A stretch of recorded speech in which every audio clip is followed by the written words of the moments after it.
bersih, tetapi kualitas air bersih juga. Kalau masalah kualitas air bersih mungkin seperti yang di Kaho kan banyak yang diambil dari gunung kan? Ya kan banyak diambil dari gunung Bu ya. Nah, di situ kan kalau musim kemarau kan bagus airnya, tapi kalau musim hujan itu airnya keruh. Jadi perlu dianggarkan dilakukan ini pengelolaan air bersih secara profesional di situ, misalnya jadi PAM desa dibikinkan bak penampungan besar baru diolah, kemudian dari olahan itu baru dibagi ke masyarakat lewat water meter. Itu bisa jadi satu kegiatan baru lagi nanti dikelola oleh BUMDes.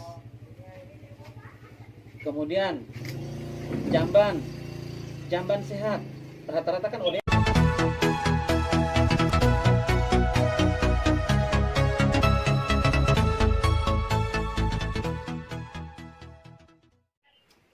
Pelayanan dasar, masalah kesehatan sama pendidikan.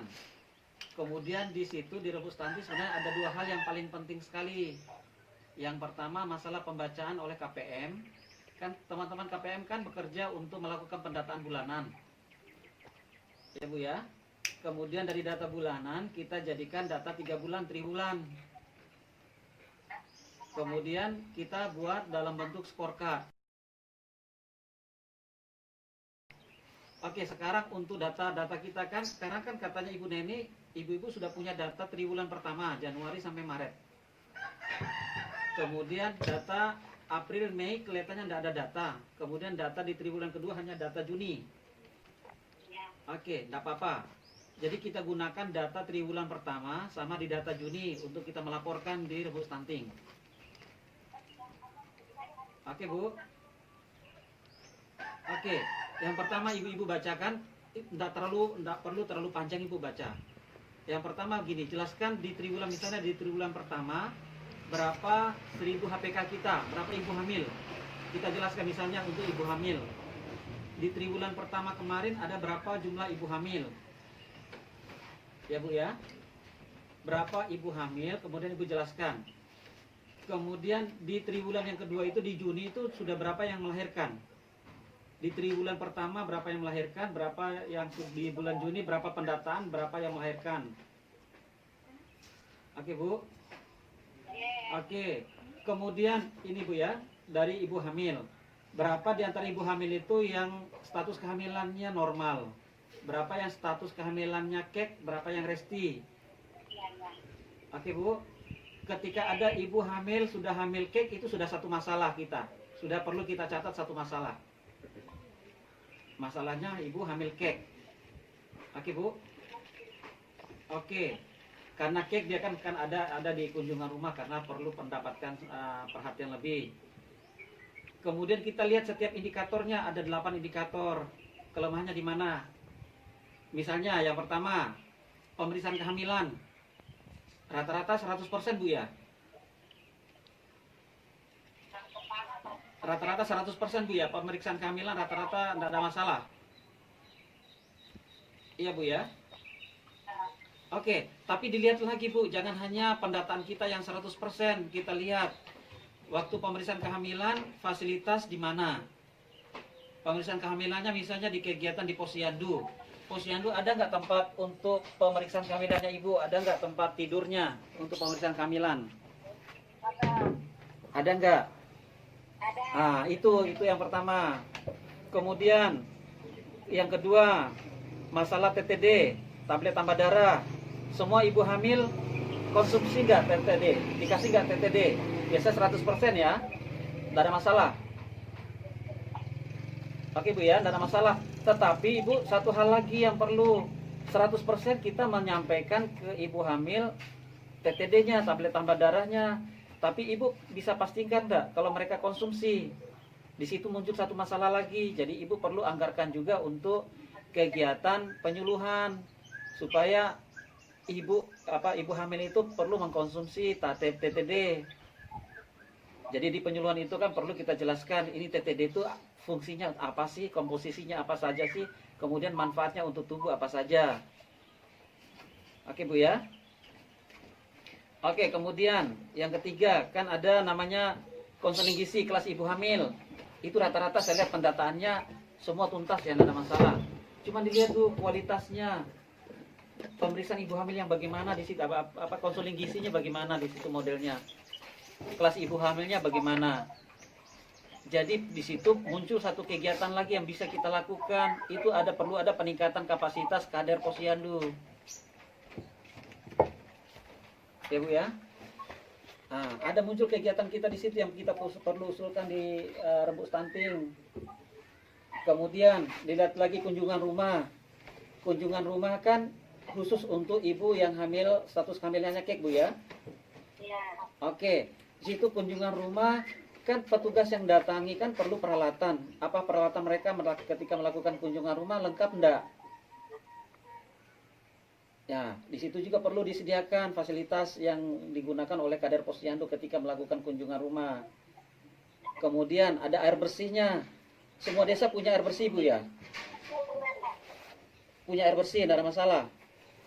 Tetapi air bersih juga air bersih yang bagaimana? Apakah air bersih yang diambil dari sumur atau dari gunung? Yang di sini bukan hanya kita memastikan mereka punya air bersih, tetapi kualitas air bersih juga. Kalau masalah kualitas air bersih mungkin seperti yang di Kahu kan banyak yang diambil dari gunung kan? Ya kan banyak diambil dari gunung Bu ya. Nah, di situ kan kalau musim kemarau kan bagus airnya, tapi kalau musim hujan itu airnya keruh.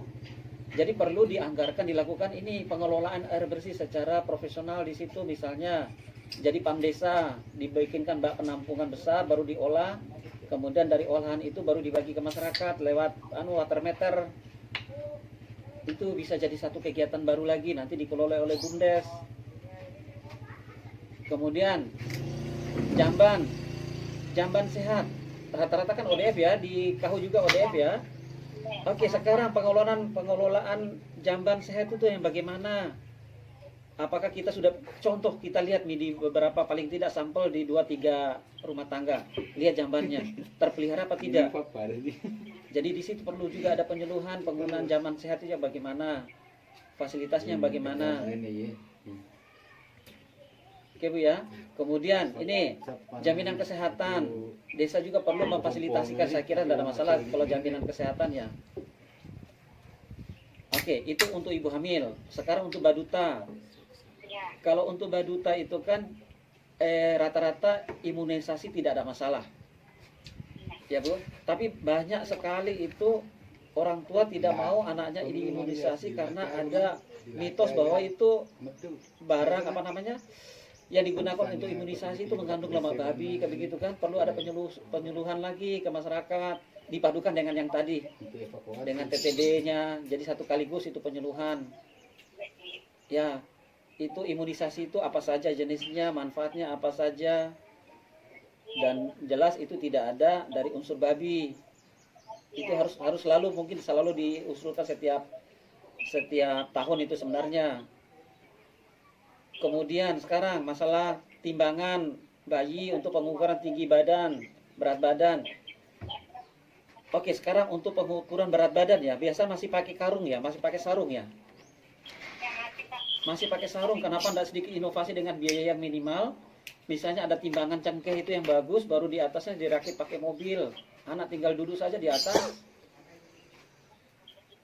Bisa diusulkan, itu murah loh sebenarnya, tidak sampai 1 jutaan dapat. Artinya diusulkan saja dulu semua, nanti kan dimusyawarahkan, boleh nggak? Atau timbangan cengkeh itu baru dirakit dengan mobil, dipakai baut itu. Jadi anak-anak tinggal duduk saja. Kemudian alat ukur kan biasanya ada di desa kan, alat ukur nggak ada masalah. Tapi kita menggunakan juga tikar pertumbuhan. Itu di satu desa ada berapa tikar pertumbuhan, cukup enggak untuk satu desa? 1 per desa. Misalnya kalau satu desa ada 5 dusun, gimana caranya? 5 posyandu. Secara bergantian sih Pak. Oke, secara bergantian enggak apa-apa. Tapi agak berat enggak? Padahal itu murah sekali harganya loh. Kenapa enggak jadikan fasilitas setiap posyandu? Mungkin pengadaan bertahap. 2 mungkin, tahun depan lagi 2 kayak begitu. Itu juga bisa menjadi satu program, kita bisa usulkan di rembuk stunting.